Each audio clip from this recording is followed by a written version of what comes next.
इतिकाफ के फ़ज़ाइल और तरीका।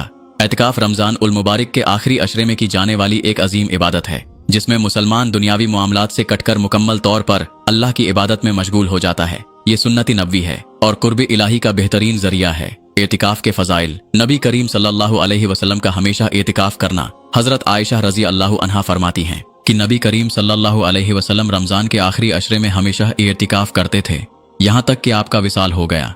फिर आपकी अज़वाज मुतहरात ने भी ये अमल जारी रखा। इससे पता चलता है कि एतिकाफ करना नबी करीम सल्लल्लाहु अलैहि वसल्लम की एक मुस्तकिल सुन्नत है, जिस पर आप हमेशा अमल फरमाते थे। लैलतुल क़दर को पाने का बेहतरीन जरिया। रमज़ानुल मुबारक के आखिरी अशरे में लैलतुल क़दर को तलाश करने की ताकीद की गई है। नबी करीम सल्लल्लाहु अलैहि वसल्लम ने फरमाया कि लैलतुल क़दर को रमज़ान के आखिरी अशरे की ताक रातों में तलाश करो।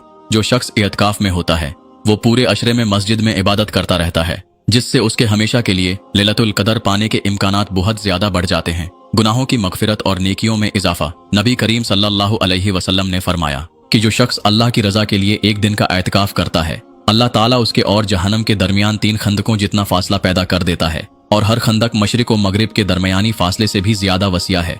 ये हदीस वाज़ेहा करती है कि एतिकाफ करने वाले के गुनाह माफ होते हैं और वो जहन्नम से महफूज रहता है। दुनियावी फितनों से बचाव। एतिकाफ में बैठने वाला शख्स दुनियावी मशगूलियात और फितनों से दूर रहता है और मुकम्मल तौर पर इबादत में मशगूल होता है, जिससे उसके रूहानी फवायद बेशुमार हो जाते हैं।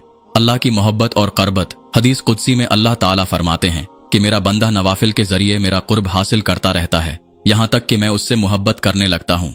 एतिकाफ में नवाफिल, तिलावत कुरान, जिक्र व अज़कार और दुआ की कसरत की जाती है, जो अल्लाह की मोहब्बत और कुर्बत का बेहतरीन जरिया है। एतिकाफ का तरीका। एतिकाफ की नीयत। एतिकाफ में बैठने के लिए दिल में नीयत करना जरूरी है कि मैं अल्लाह की रजा के लिए एतिकाफ कर रहा हूँ। जुबान से भी नीयत कर सकते हैं।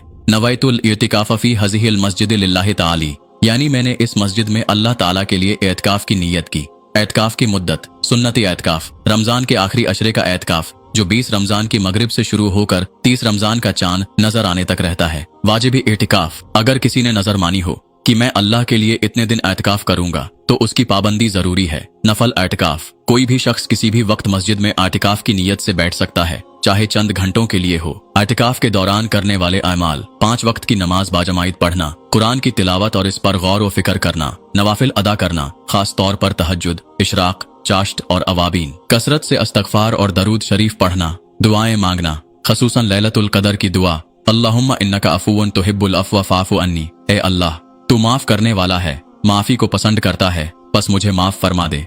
किन चीजों से इज्तनाब करना चाहिए? फजूल गुफ्तगू और दुनियावी बातों से परहेज करना, ग़ीबत, चुगली, झूठ और फहश कलामी से बचना, मोबाइल, सोशल मीडिया और गैर जरूरी मसरूफियात में वक्त जाया न करना, मस्जिद से बिला जरूरत बाहर न जाना, सिवाय शदीद जरूरत के जैसे वजू या तहारत के लिए। एतिकाफ का इख्तिताम। ईद का चांद नजर आने पर। ईद का चांद नजर आने के बाद एतिकाफ मुकम्मल हो जाता है। मस्जिद से निकलने से पहले दुआ करनी चाहिए कि अल्लाह ताला इस इबादत को कबूल फरमाए।